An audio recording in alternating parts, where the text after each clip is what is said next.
Sean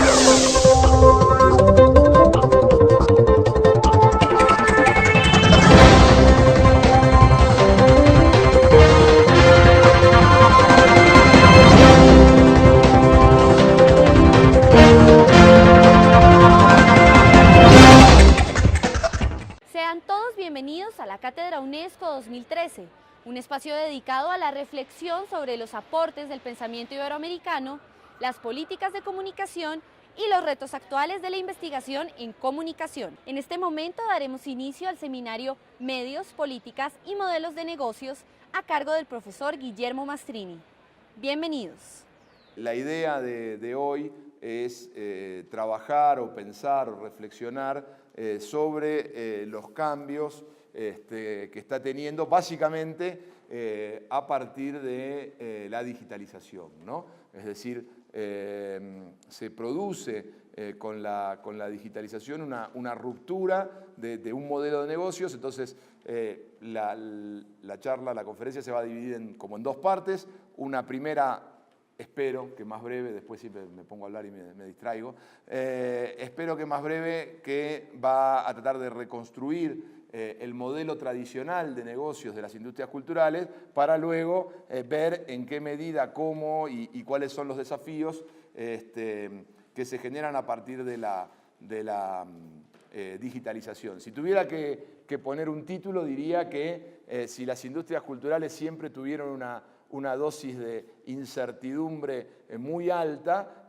no hay dudas que con la digitalización esa incertidumbre se ha incrementado. Es decir, y que finalmente también quiero adelantar que seguramente en relación al modelo digital de negocios pueda plantear más preguntas que respuestas. Quiero decir, no tenemos certezas plenas y creo que no es que no las tenemos nosotros, sino creo que no las tiene nadie, y sobre todo en estos momentos quien no las tiene por seguro es la industria. Es decir, la más preocupada en relación a encontrar un modelo de negocios en el entorno digital es la industria y bueno, ahí estamos, ¿no? Nosotros podemos contribuir a pensar y a analizar qué es lo que está ocurriendo, pero efectivamente hay una incertidumbre muy alta que tiene que ver con que el modelo de negocios basado en la escasez, ahora lo voy a desarrollar un poco más, ya no existe, ya no continúa, ¿no?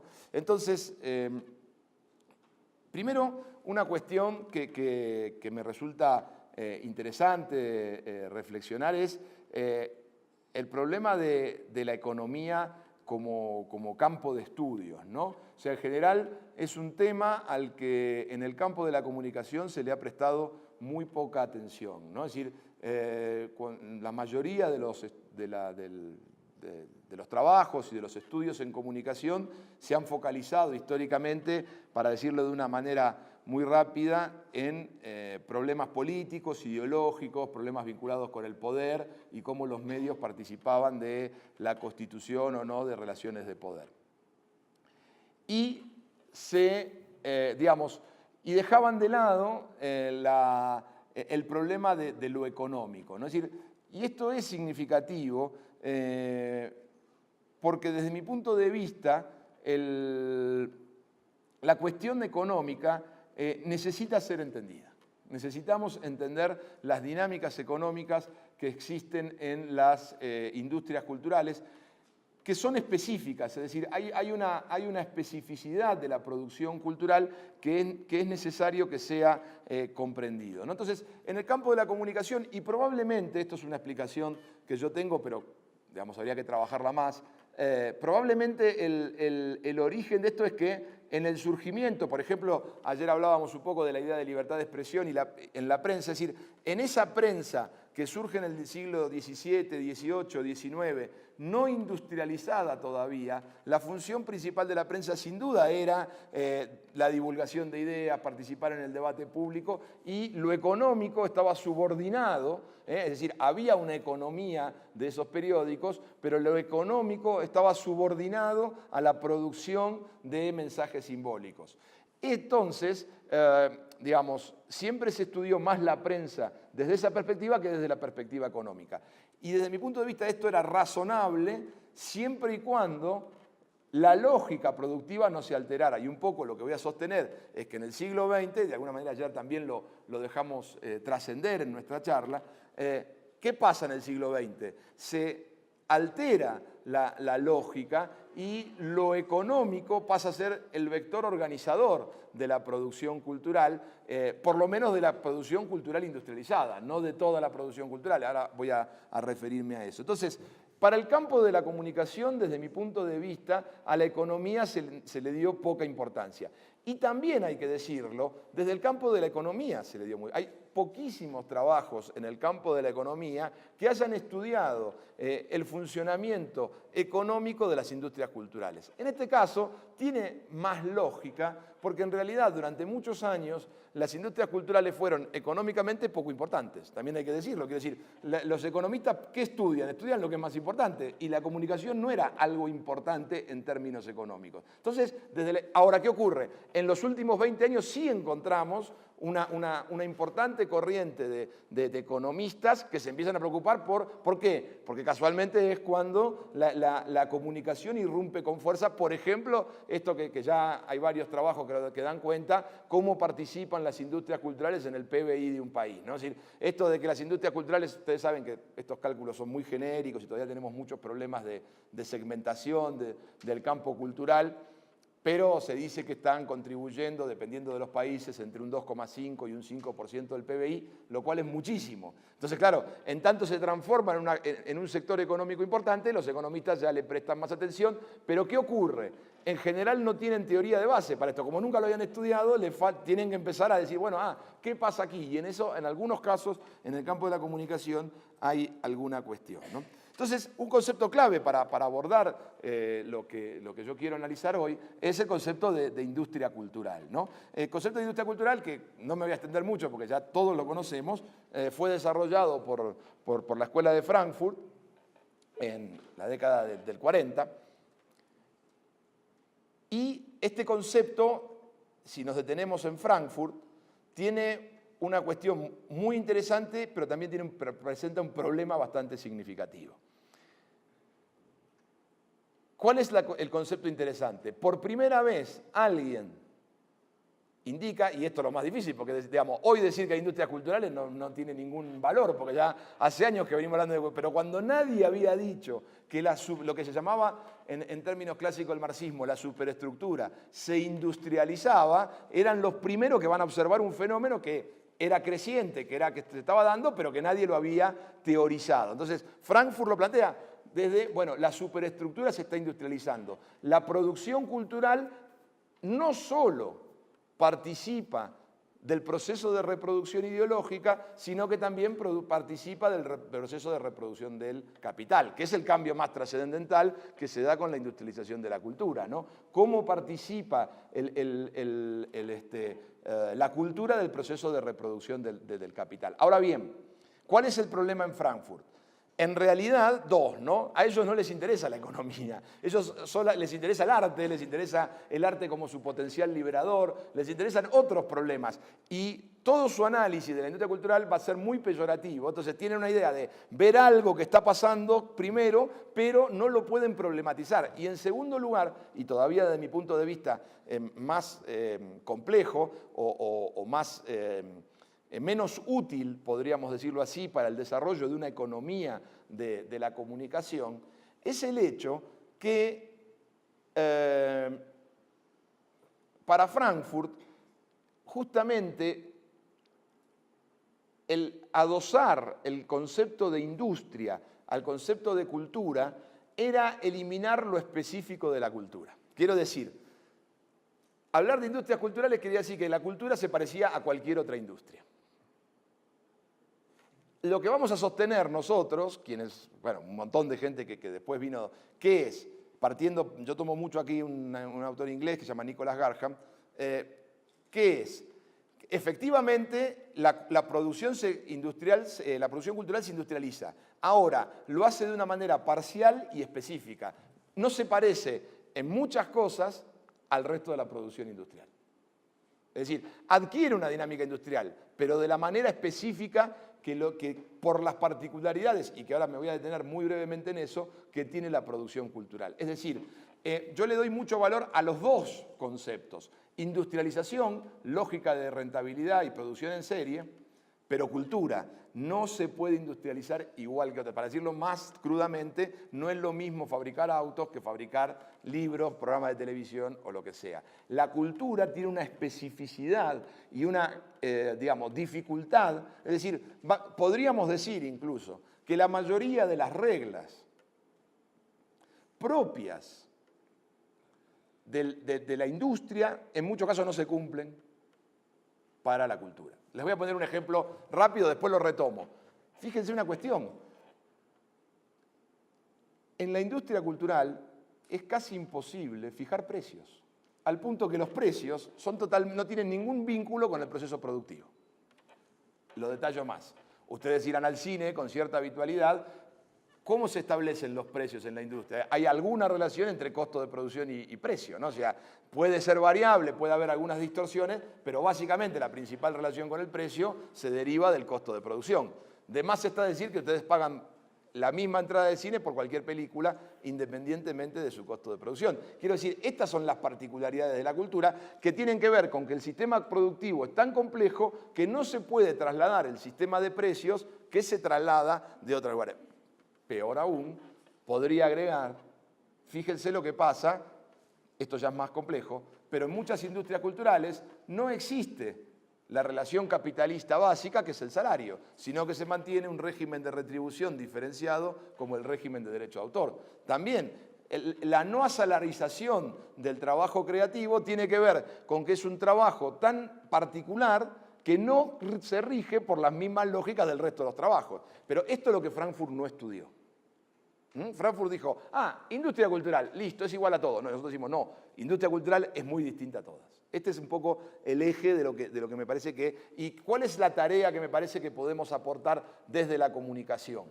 Precisamente esto, tratar de, desde lo cultural, comprender la especificidad. ¿Por qué la comunicación es específica? ¿Por qué la comunicación y la cultura se distingue de otro? ¿Y qué tiene de particular? Y eso también tiene que ver, por supuesto, con una dimensión política, que era un poco lo que veíamos ayer, que la lógica de producción de la cultura nunca va a perder del todo su dimensión simbólica. Entonces, ¿cómo desde la comunicación aportamos para que se comprenda, pero no anulando las dinámicas económicas? Y una cuestión última en relación a esta primera cuestión o a esta primera presentación o introducción general.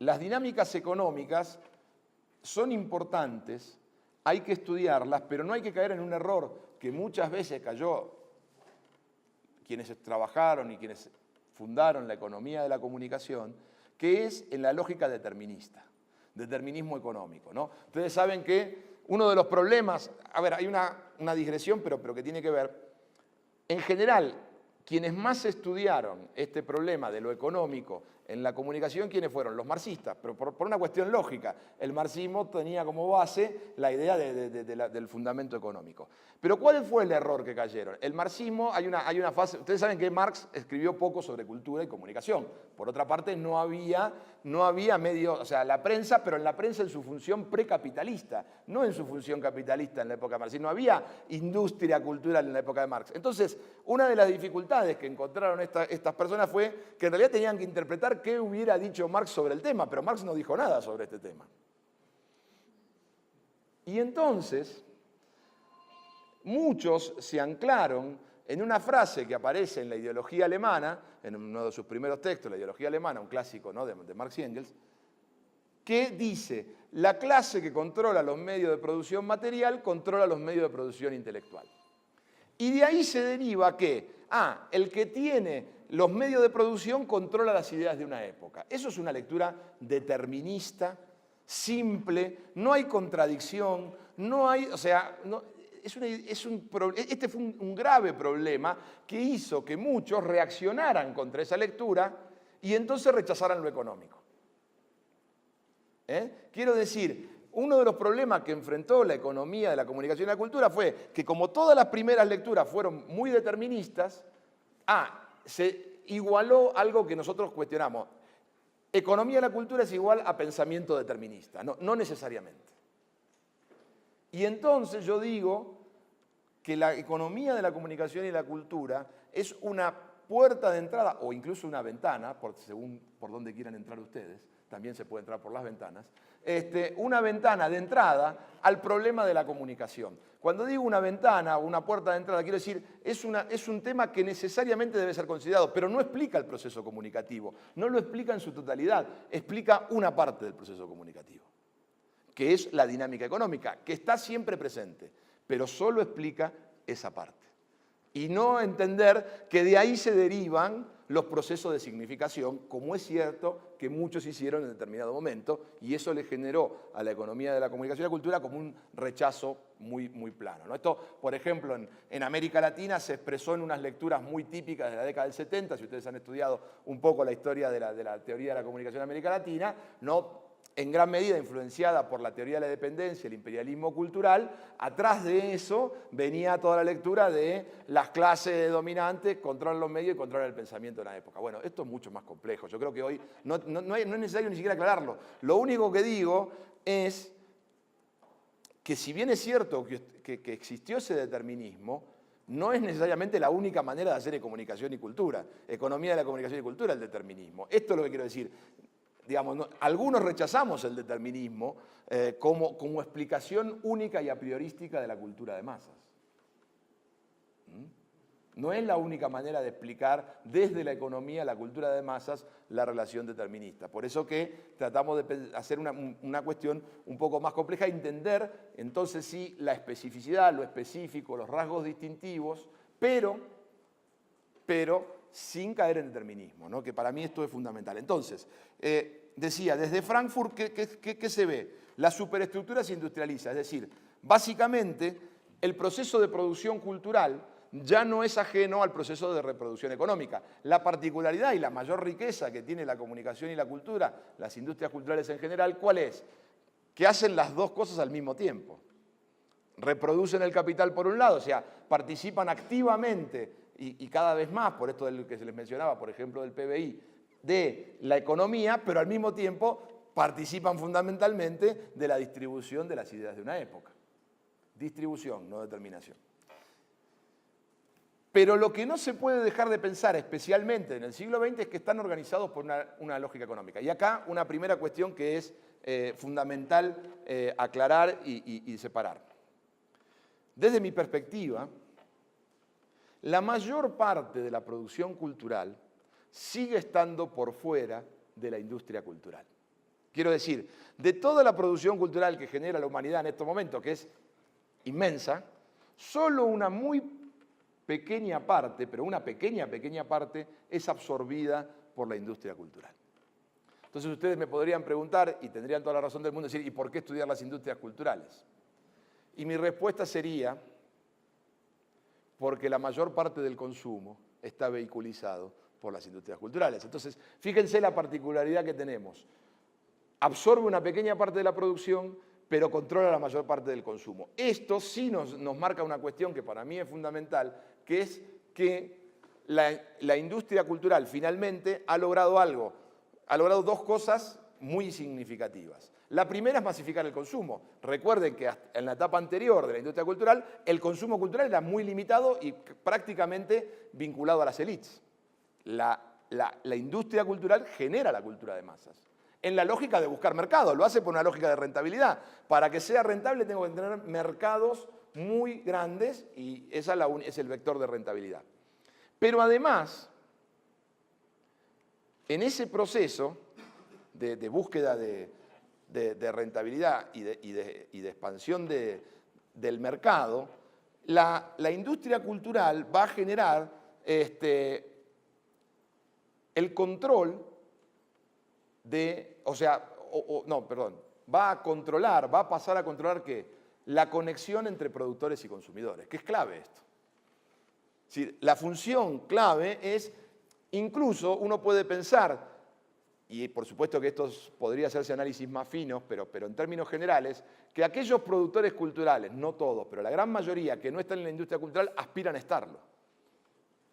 ¿Por qué? Porque la industria cultural es la que los conecta con el público masivo. Es decir, para poner un ejemplo, ¿no? Las bandas de rock, de garage, las que están ahí tratando, no están en la industria cultural, pero su aspiración es a entrar, porque saben que es la posibilidad de contactarse con públicos masivos, que por otra manera, aunque ya sé que me van a decir que hoy con la digitalización eso está cambiando, vamos a verlo. Déjenme llegar a la segunda parte cuando hablamos de digitalización. Entonces, las industrias culturales están organizadas por una lógica económica.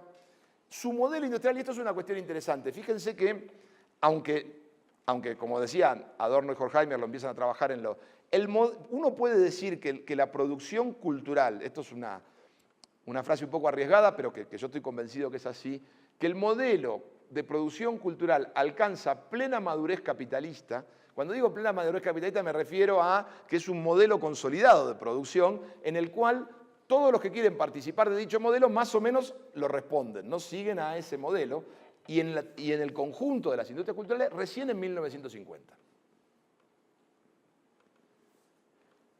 Por las especificidades se demora mucho el proceso y recién en 1900 uno puede decir, bueno, todas las industrias culturales, cuando me refiero a todas las industrias, me refiero a el libro, el disco, el cine, la prensa, la radio, la televisión, tienen una madurez capitalista. Es decir, se sabe cuál es un modelo de producción para la búsqueda de la rentabilidad económica. ¿Y por qué digo esto que es significativo? Y que es la segunda parte de la conversación. Fíjense que ocurre que es algo, a partir del siglo XXI, el modelo económico entra en crisis. Quiero decir, es tan particular la cultura que ese modelo va a durar 50 años prácticamente. Hoy está en crisis, hoy no tenemos un modelo de producción. Hay muchos modelos y hay búsquedas, hay experimentaciones, hay incertidumbre, pero el modelo que tanto costó construir duró 50 años. Insisto que estoy provocando, no es que no está muerto definitivamente, pero está en crisis, ¿no? La solidez, para alcanzar la plena madurez fue la década del 50. ¿Por qué? Y no es casual, ¿no? ¿Por qué la década del 50? Porque es cuando se masifica el consumo doméstico. Sin masificación de consumo doméstico no puede haber masificación del consumo cultural. Entre otras cosas, por ejemplo, por algunas cuestiones que son como obvias, pero que es importante recordarlas. Recuerden que tener un tocadisco, algo que permitiera ejecutar música, hasta la década del 50 era un objeto de lujo.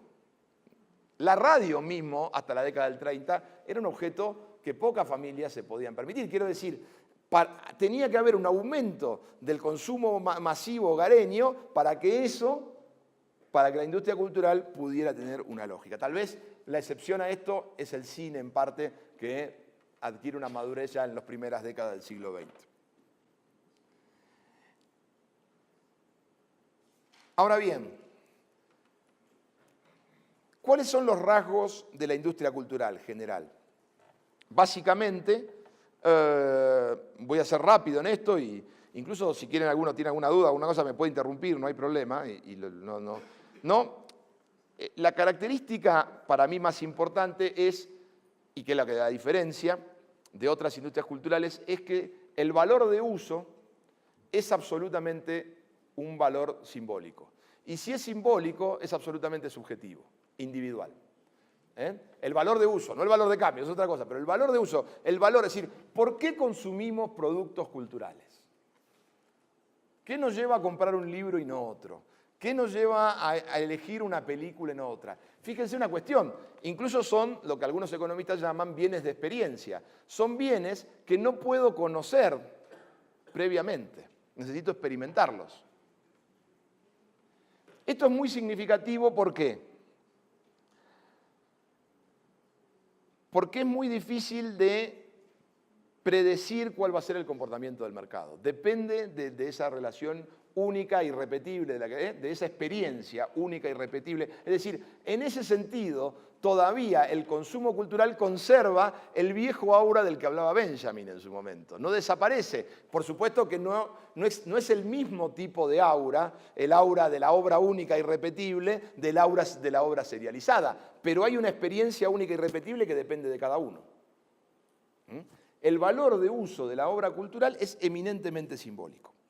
Y tiene un agregado más, que también ayer a la pasada lo dijimos, es un bien que como es un bien simbólico, no se destruye en el acto de consumo, y por lo tanto es lo que llamamos es un bien no rivalizante. ¿Qué quiere decir esto, que es un bien no rivalizante? quiere decir que uno consuma no impide a otro consumir. Esto es fundamental para el comportamiento económico. ¿Por qué? Porque no hay escasez. Las ideas no son escasas. No hay, digamos, dicho, si quieren, muy gráficamente y solo para ilustrar, las ideas serían lo más parecido al oxígeno. Uno puede consumir todo el oxígeno que quiera sin que otro esté impedido de consumirlo, ¿no? Y la idea, yo tengo una idea, todos pueden tener la misma idea, cualquier idea la podemos tener todos al mismo tiempo. De ahí que se desprende que no hay escasez. Y la escasez es una cuestión fundamental, ¿para qué? Para todo el desarrollo del sistema capitalista, porque si no hay escasez, lo que yo decía antes, no hay precio. El precio, en alguna medida, está... Entonces, ¿qué hizo la industria cultural? Tomando en cuenta esto, y por eso que es tan difícil industrializar la cultura, tomando en cuenta esto, ¿qué hizo la industria cultural? Generó una escasez artificial. O sea, transformó escaso lo que no era escaso, porque si no, porque de lo contrario no había posibilidades. ¿Y dónde está la escasez? En el mundo analógico. Digo, explico esto porque esto es lo que nos va a permitir entender después los desafíos en el mundo digital. ¿Cómo se genera la escasez? A través del control del soporte físico o del acceso. Yo genero un libro, un disco, una sala de cine cerrada. Lo que genero es una escasez que me permite rentabilizar esa producción. De lo contrario, no habría posibilidad de rentabilidad. Perdón un segundo.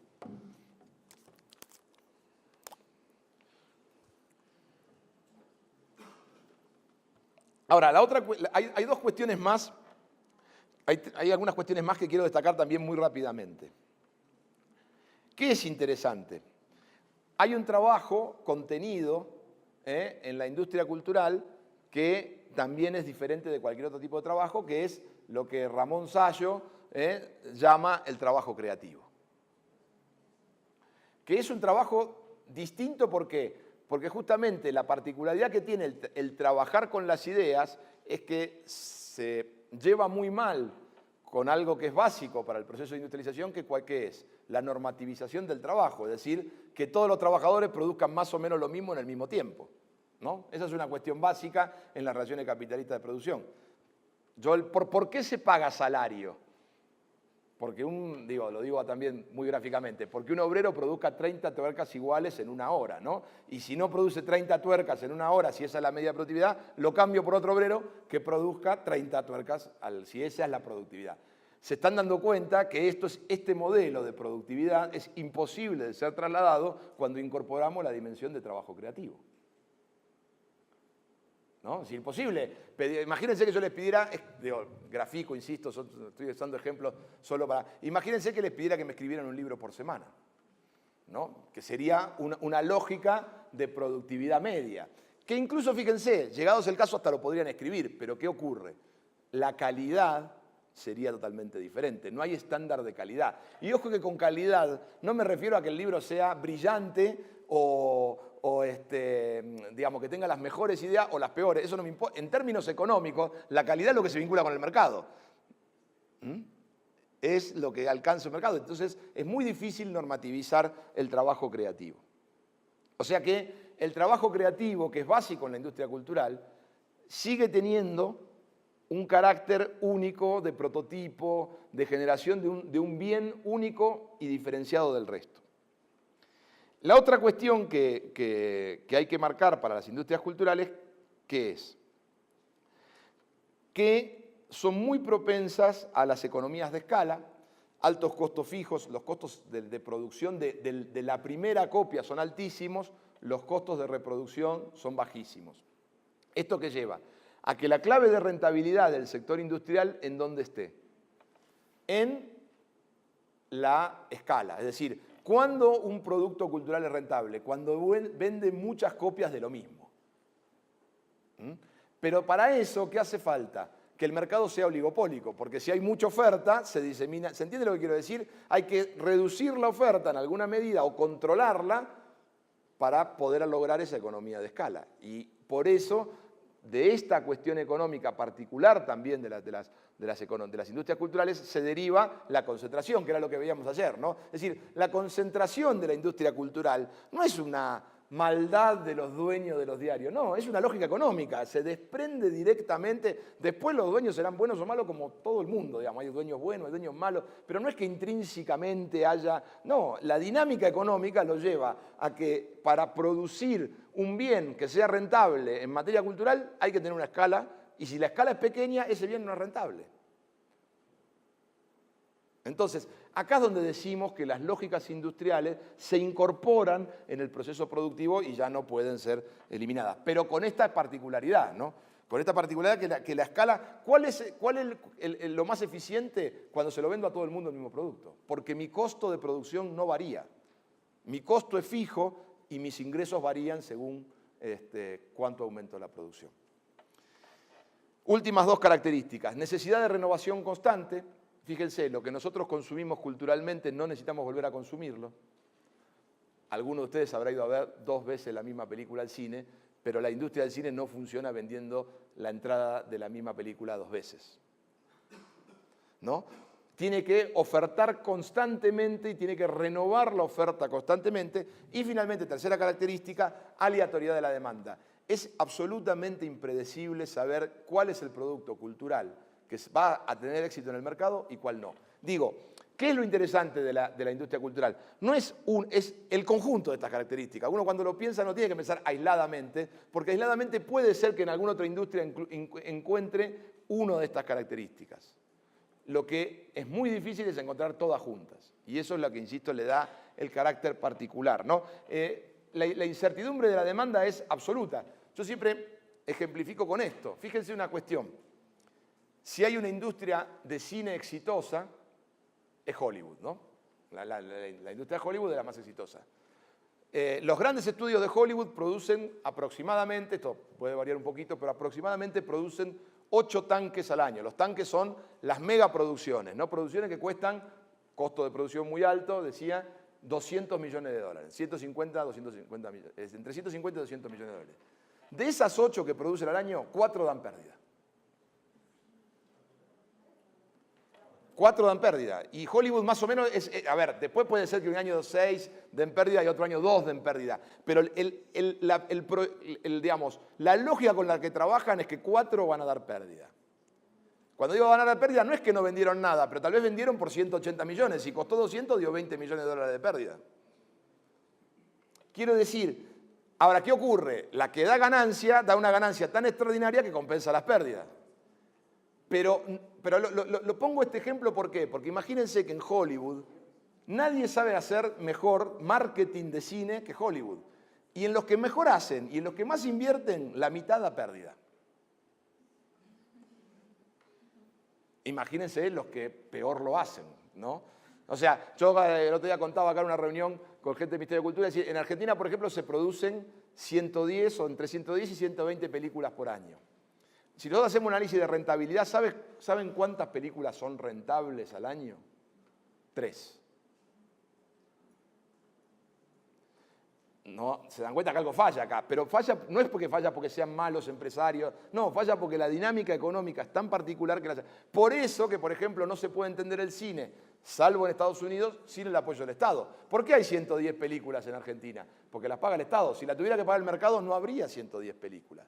Porque la demanda es sumamente incierta e inestable. Bueno, ¿qué pasa con la digitalización? La digitalización cambia todo. Este modelo que había alcanzado una cierta estabilidad, una cierta lógica, que se podía comprender, que podía tener una dinámica, que bueno, uno decía, yo quiero ser una empresa discográfica, tengo que hacer esto, esto y esto y esto, y repetir el modelo de las majors norteamericanas, con la digitalización entra en crisis. Antes de entrar a los cambios, yo quisiera hacer algunas aclaraciones. La primera, desde mi punto de vista, cuando uno analiza la historia de la producción cultural, queda claro que la producción cultural funciona como capas geológicas, ¿no? En el sentido de que una nueva producción cultural no mata a la otra, no mata a la anterior. La deja oculta, la deja menos visible, pero no la hace desaparecer. Esta idea de van a desaparecer, no, yo desde mi perspectiva nada va a desaparecer. Entonces, evidentemente no va a ser el consumo mayoritario, no va a tener, pero no va a desaparecer, nada va a desaparecer. Fíjense que todavía se venden discos de vinilo, ¿no? Y nos dicen, no, la industria no tenía... Pero bueno, hay un pequeño mercado para eso y se siguen produciendo discos de vinilo, se siguen vendiendo, cuya lógica hoy no tiene razonabilidad económica, pero hay un mercado. O sea, nada desaparece absolutamente.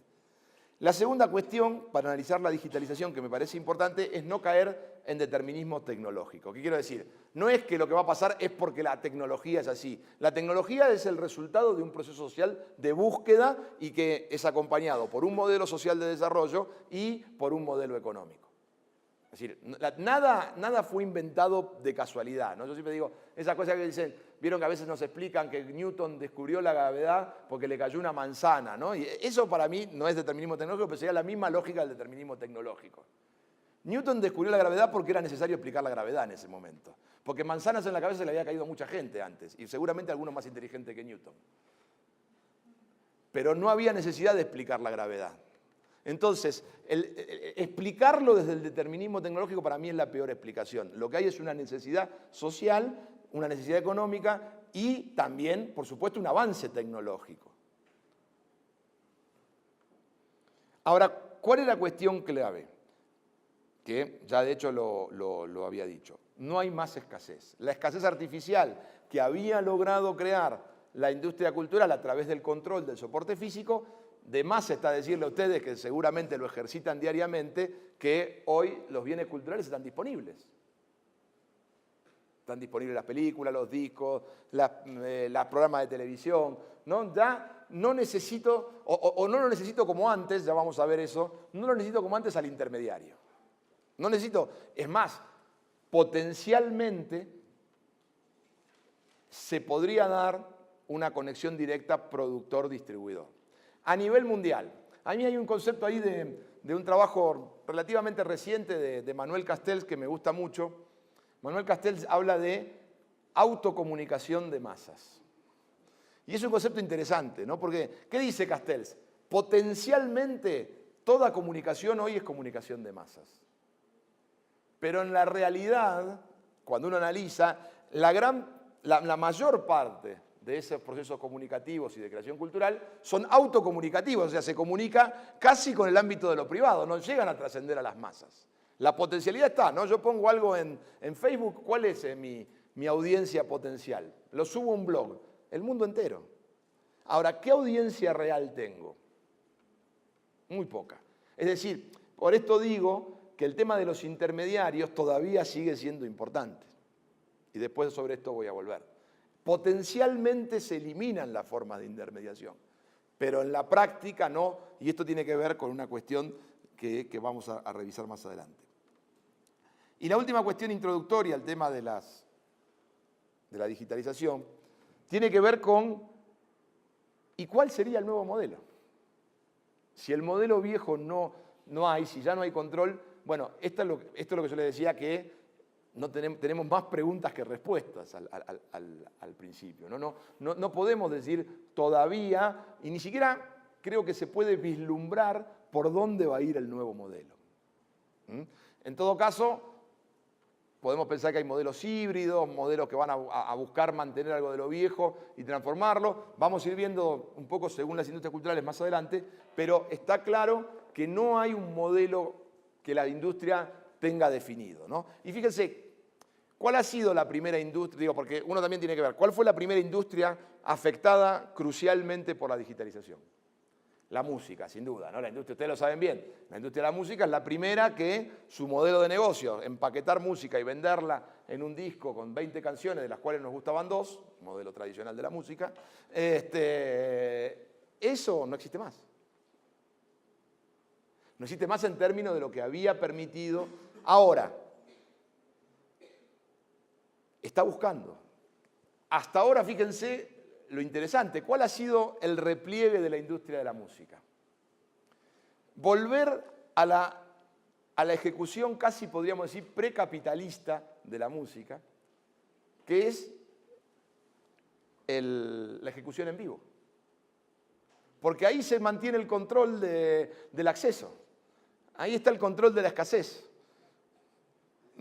el modelo de la industria, ustedes saben que la industria de la música jamás se había preocupado por el tema de la exhibición, lo tercerizaba, ellos se preocupaban por vender discos y había empresas dedicadas a la producción de las grandes giras musicales. Por supuesto en acuerdo, concertando derechos y un montón de cosas, pero no era un... Ahora, ustedes saben que todos los contratos que firman las grandes multinacionales en estos momentos son lo que se llama contratos 360, que es que el artista no puede vender nada si no es a través, pero nada de nada de nada, si no es a través de la productora discográfica. Y básicamente no puede vender sus shows si no es a través de la productora discográfica. ¿Por qué? Porque ahí es donde está la escasez. ¿Dónde hay una reserva de escasez? En el show. Y por eso fíjense que ¿qué ha ocurrido? Las bandas que antes salían, las bandas, sobre todo las bandas consagradas, las megabandas, ¿no? Antes, ¿cuándo salían? Cuando salía el disco. Porque la función del show era una función de marketing, de apuntalar lo que generaba la ganancia, que era la venta de discos. Hoy, lo que genera la ganancia es la venta de entrada de shows y, en mucho menor medida, la venta de unidades musicales. Entonces, ahora, ¿ese es un modelo de la digitalización? No, ¿por qué? Porque no es un modelo, o sea, por eso digo que es volver al pasado, es volver digamos, la ejecución en vivo si no tiene nada que ver con la digitalización, justamente.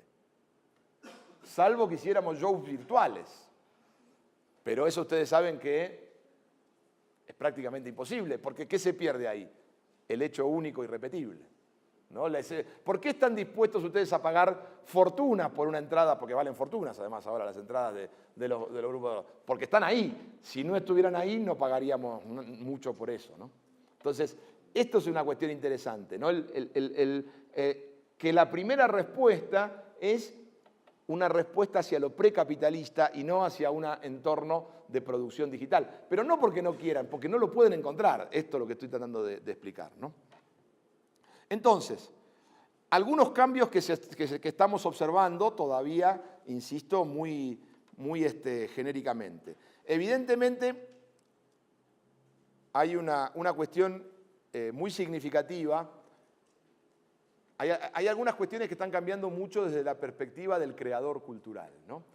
Un poco lo decía antes, el creador cultural puede no necesitar intermediarios, pero hay una cosa que también es más significativa. El creador puede trabajar ahora casi gratuitamente, es decir, el usuario participa, por ejemplo, esto se nota en la prensa escrita, ¿no? En los portales de noticias, donde el usuario es un generador de contenidos no rentado. Antes, a nadie se le ocurría que en un periódico hubiera una noticia no producida por un periodista. Hoy está lleno de información producida depende también del portal, esto es muy variable, pero hay una zona, ¿no?, que claramente va hacia la no rentabilidad, hacia el no pago del creador, ¿no? Y hay una cuestión también desde la creación que es muy interesante, no es mi tema solo lo planteo porque me parece para ser pensado, que merece ser pensado, que es que el propio concepto de creador hoy es más difuso que hace 20, 30 o 40 años. ¿En qué sentido? En que hoy la creación es mucho más colectiva que individual, ¿no? O sea, si la creación cultural hasta hace 20, 30 años era yo soy el autor de tal, hoy no esto que ocurre, alguien pone una cosa, otro viene, la mixea, la retoma, la cambia, le pone una cosa distinta. Es decir, hay una creación más colectiva, más no siempre, pero es una cuestión significativa. Segundo elemento de cambio de modelo de negocios. Nuevas formas de intermediación. Como decía, desde mi punto de vista, la intermediación no va a desaparecer absolutamente. En primera cuestión, la primera razón de esto tiene que ver con algo que también se vincula a la digitalización. Una de las cosas que genera la digitalización, ¿qué es? Una extrema sobreoferta. Todo está disponible en la web, ¿no? Todo. ¿Cuál es una función de la industria cultural? Hacer una selección. Consagrar. Esa función no puede desaparecer plenamente. Cuando digo consagrar, ¿qué es? Ustedes imagínense que si no hubiera industria cultural y le pusieran toda la producción cultural disponible en Internet, ¿qué elegirían escuchar? ¿Qué elegirían leer? Sería absolutamente... Entonces, hay una función básica, que es decir, esto es lo que nosotros recomendamos. Esto es lo que nosotros decimos que es lo que... Bueno, esa función, que es clave, es muy difícil que desaparezca. Porque si no, como usuarios culturales sería inabordable la producción cultural si no tuviéramos un mediador, un selector, alguien que nos indique, ¿esto quiere decir que tenemos que seguir su pauta? No, pero es una guía de referencia. Es una referencia que, y de hecho, fíjense que todavía, ¿no?, salvo casos excepcionales, que los hay y que era mucho más difícil que ocurrieran en la etapa analógica de la industria cultural, todavía la industria cultural que tiene un efecto consagratorio. Es muy difícil ser masivo sin pasar por la industria cultural.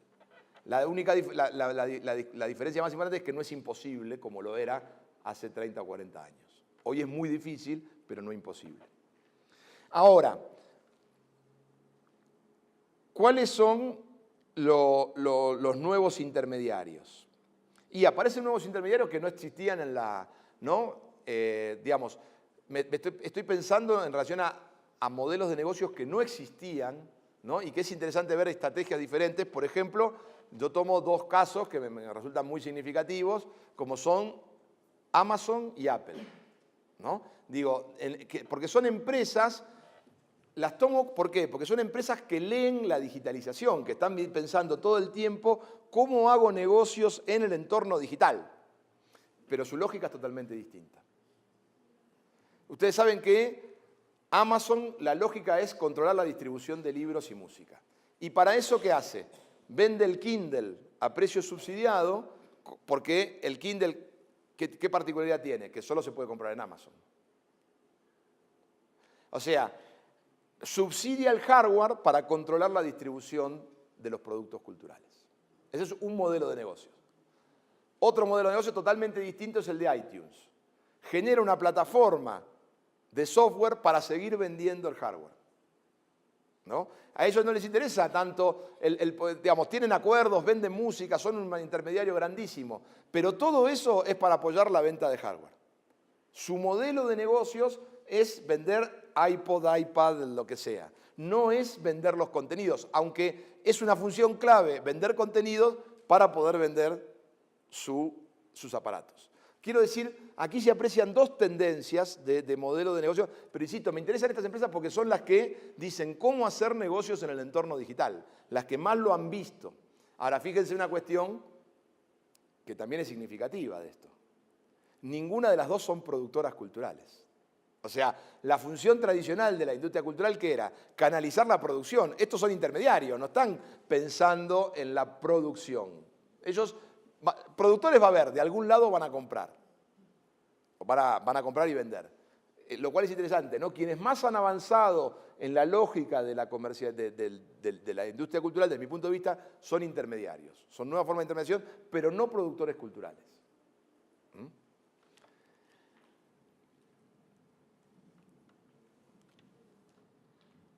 Hay otro, ustedes saben que hubo una propuesta, una teoría de un autor muy interesante que fue Chris Anderson, que desarrolló, ¿no?, la idea del long tail, de la larga cola, de la idea que en la digitalización el modelo de negocios iba a ser la venta del catálogo. Ustedes saben que básicamente lo que dice Chris Anderson es, en la actualidad, el 5% de los títulos de una editorial vende el 72% del volumen de ventas. Acapara el 72% del volumen de ventas. Y el 95% del catálogo acapara solo el 28%. Entonces, ¿qué dice? Es muy caro. ¿Por qué? Porque en lo analógico la conservación, el almacenamiento y la distribución era carísimo. Entonces, ese catálogo no era conveniente, no era económico. Había que trabajar sobre la novedad, que era lo que concentraba el consumo masivo. Anderson señaló que con la digitalización, como desaparecen los gastos de almacenamiento y de distribución, o sea, o se bajan mucho, el catálogo iba a volver a ser rentable. O sea, esa larga cola iba a ser... Hoy ya se ha comprobado que en todo caso, en realidad hay como dos, digamos, hoy lo que se observa, que en realidad habría como dos como cabeza y cola, pero en el medio no hay nada, ¿no? Quiero decir, después de años ya de digitalización, está el producto de lanzamiento que acapara mucho y alguna venta por catálogo en el final de la cola que también es significativa, pero no en el medio, ¿no? Lo que estaría, digamos, aquellos productos que podríamos decir que tengan una duración, que fueron vendidos el año pasado, pierden inmediatamente y en todo caso quedan con una función residual de venta a largo plazo, pero no se produce ese proceso medio. ¿Qué pasa con los modelos de financiación? Bueno, yo creo que aquí también es sumamente complejo, ¿no? De nuevo, hay algunos que son claros ganadores del proceso de digitalización, pero fíjense que no son de la industria cultural. Esto es lo que estoy marcando siempre que vamos a ver quiénes son los grandes ganadores del proceso de digitalización, los carriers, los que transportan, los que llevan. Porque eso está claro, pagan por conexión, lo sabemos bien todo, ¿no? Es decir, nosotros cada vez más destinamos una parte de nuestro consumo a pagar un plan de datos en el teléfono, a pagar el servicio de internet. Quiero decir, ahí estamos cautivos, ahí no podemos no pagar. Se puede no pagar, pero realmente es incómodo. Podría tener solo, no sé, irme a los bares a tener wifi. Pero es un modelo que no, digamos, es incómodo. No. Tenemos que pagar por la conexión para acceder a esto. Entonces, ¿quiénes ganan hasta ahora claramente? Los carriers, ¿no? Un modelo de financiamiento que se podría pensar es tratar de establecer algún tipo de subsidio cruzado. Quiero decir, usted es el gran ganador, subsidia a los productores. Si usted no subsidia a los productores, no va a haber producción, no va a tener que transportar. Pero esto, como decía ayer en una reunión también, esto implica meterse con las telefónicas, que ustedes bien saben que no es algo fácil, ¿no? Pero también hay una lógica en esto, ¿no? O sea, no puede ganar uno solo. Y si hay uno que está ganando mucho y los demás no, habrá que ver cómo se compensa. El modelo tradicional de pago por consumo se va a mantener solo para productos de nicho, desde mi punto de vista. O sea, para productos muy específicos, para algo que satisfaga una necesidad puntual, pero es muy difícil sostenerlo masivamente. Ahora, recuerden ustedes que la clave de la rentabilidad de la industria cultural era la venta masiva, no la venta individual. Entonces, no es que va a desaparecer el modelo de pago por consumo, pero me parece que es un modelo complementario de algún otro que tendrá que surgir que sea más eficiente. El modelo de financiamiento publicitario también tiene un problema. Fíjense, ¿cómo funcionaba la publicidad? Básicamente, la publicidad, ustedes saben, era el modelo de financiamiento de radio y televisión y prensa. Funcionaba ¿cómo? Agrupando audiencias, ¿no? O sea, la lógica de la publicidad era juntar audiencias masivas y venderles a todos el mismo anuncio publicitario. La lógica de Internet es toda la contraria, es la fragmentación de la audiencia. No es buena para la publicidad en términos de lo que era la publicidad tradicional. Por supuesto que aparecen nuevas formas de publicidad, mucho más vinculadas a lo que se llama marketing directo, a personalizado, etcétera, etcétera. Desde mi punto de vista también tiene el problema que eso no es suficiente. Claro, hay un derivado de esto que sí podría ser, que es la venta de bases de datos. Es decir, ustedes saben que en el entorno digital, cada clic que hacemos es una pista que estamos dando de que nos gusta. Hoy es muy fácil sistematizar esa información y venderla. Esto tiene dos problemas. Uno es que nosotros que generamos ese valor, nadie nos lo está retribuyendo. El segundo problema es que no están autorizados para vender esos datos, digamos, no hay una autorización, pero es un modelo de negocio potencial, ¿no? O sea, ustedes saben, y ya de alguna manera les pasa, ¿no? Esto que ustedes han dicho, han comprado un pasaje a México e inmediatamente les surgen en su página todos los hoteles que hay en México y los más lindos y los más bonitos, ¿no? Es decir, esa dinámica está muy presente, es decir, hay alguien que vio que ustedes iban a hacer algo y está aprovechando para vender. Si además yo compro eso que me están ofreciendo, eso tiene un pago muy... ¿Se entiende lo que quiero decir? El pago por clic, pero de nuevo, todavía eso no tiene la dimensión masiva como para... A ver, lo que estoy planteando de estos modelos, de estos últimos, es que son modelos interesantes, pero lo que no logran compensar todavía es la caída de las ventas.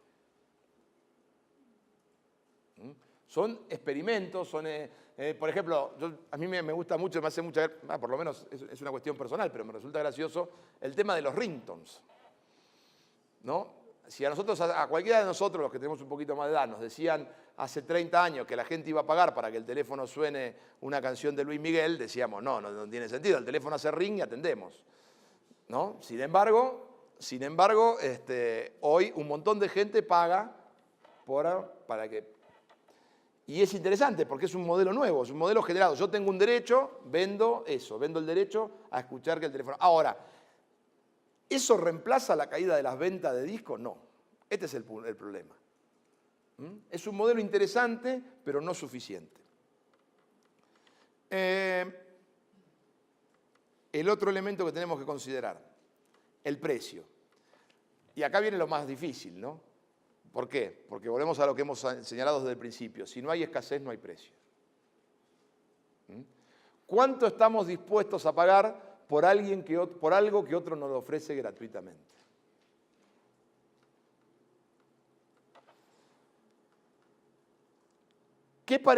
¿Cuál parecería ser la clave de la rentabilidad en esta lógica? El control de los derechos. O sea, el que tiene derechos de producción y de imagen trata de venderlo en múltiples ventanas. Pero se lo vende a otros distribuidores. Es muy difícil venderle a la ciudadanía, ¿no? La ciudadanía no está dispuesta a pagar, digamos, hay mucho menos mercado, ¿no? Porque además, fíjense, y en este sentido creo que el periodismo es la prensa, lo que pasa con la prensa escrita, me parece que es lo más interesante. Porque creo que ahí es el ejemplo como de los dos modelos que van a venir. Por un lado, como siempre, hay un público muy específico dispuesto a pagar por información muy específica. Y esa no hay problema. Se paga muy caro, siempre hubo gente dispuesta a pagar por información privilegiada. Pero no es pero ese modelo, por ejemplo, yo creo que va a sobrevivir una prensa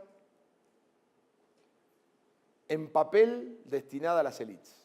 En papel o en digital, pero paga destinada a las élites, que van a pagar mucho por obtener una información específica. Pero no va a poder sobrevivir la prensa masiva de información de calidad media destinada a las masas. No va a existir en los términos tradicionales, porque siempre va a haber alguien que nos dé la información gratis. Fíjense lo que nos pasa a los periódicos hoy, que es absolutamente... Ustedes saben que los periódicos hoy tienen que tener un portal de internet para conservar el mercado del papel, para perder menos el mercado del papel. Pero las redacciones digitales son redacciones que van a pérdida totalmente en términos económicos.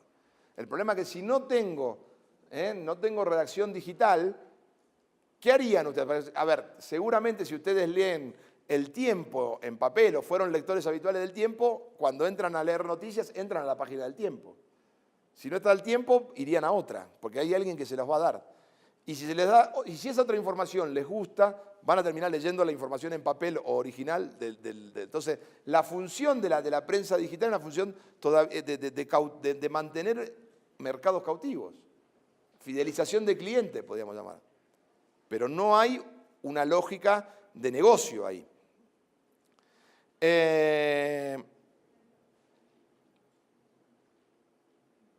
Entonces, el gran problema de los precios es la dificultad para sostener los enormes costos productivos con una tendencia a la baja de los ingresos. Y por eso empecé diciendo que a esto todavía no hay respuesta. Hay iniciativas, hay búsquedas puntuales, hay intentos, pero no hay una respuesta, no hay modelo, en definitiva. No hay un modelo de financiamiento de la industria cultural en el entorno digital. La publicidad, insisto, hay un experimento interesante, por ejemplo, en la prensa, que es la venta de prensa gratuita, que es casi el modelo de la digitalización, ¿no? O sea, los periódicos. Pero ¿cuál es el problema? Es una prensa de muy baja calidad, es una prensa para ser consumida muy rápidamente y es una prensa que está, por supuesto, muy dependiente de un recurso muy elástico como es la publicidad. La publicidad sube, baja, y mis costos de producción se van a mantener fijos. Depender solo de la publicidad es muy riesgoso para la prensa, ¿no? Yo no, insisto, no creo que, ustedes han visto que hace poco salieron informes que decían que no va a haber más periódico de papel dentro de 20 años.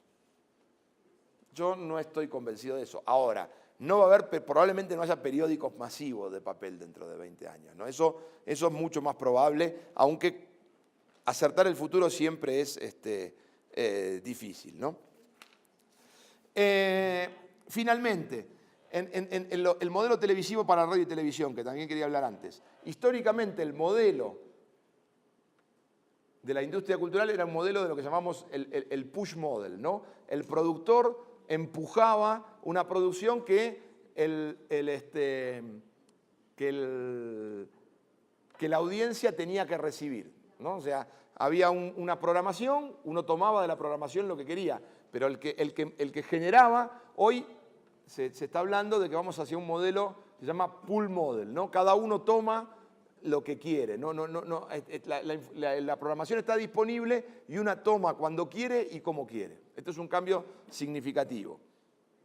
Ahora, esto es pull model, ¿no? de tirar. No es un modelo empujado por el productor, sino es un modelo del que jalado, sería del que el público jala. Es el cambio más significativo, ya no es... entonces, ahora, ¿cuál es el problema de este? Que en ese modelo el principal vector de financiamiento, que era la publicidad, no funciona. En un modelo pull model no hay financiamiento publicitario significativo, porque fragmenta la audiencia. Entonces, aquí tenemos también... Entonces, para ir cerrando, yo diría que la economía digital y el modelo de negocios de la economía digital es una economía que en gran medida podemos llamar de la incertidumbre. O sea, si históricamente había incertidumbre, lo que agregó la digitalización es más incertidumbre. Y creo que hay un desafío que tienen que asumir las empresas vinculadas a la producción cultural, que es encontrar un nuevo modelo de negocios, pero para ello tienen que entender algo que para mí no se resignan a entender, que su nuevo modelo de negocios no puede estar basado en la escasez, porque no hay más escasez, y no la va a haber. Entonces, tiene que ser un modelo de negocios que permita rentabilizar la producción, pero sin depender de la escasez artificial que habían generado en el modelo analógico. ¿Cuál va a ser ese modelo? Insisto, creo, o sea, como yo podría decir, si lo supiera no estaría aquí. Con eso termino.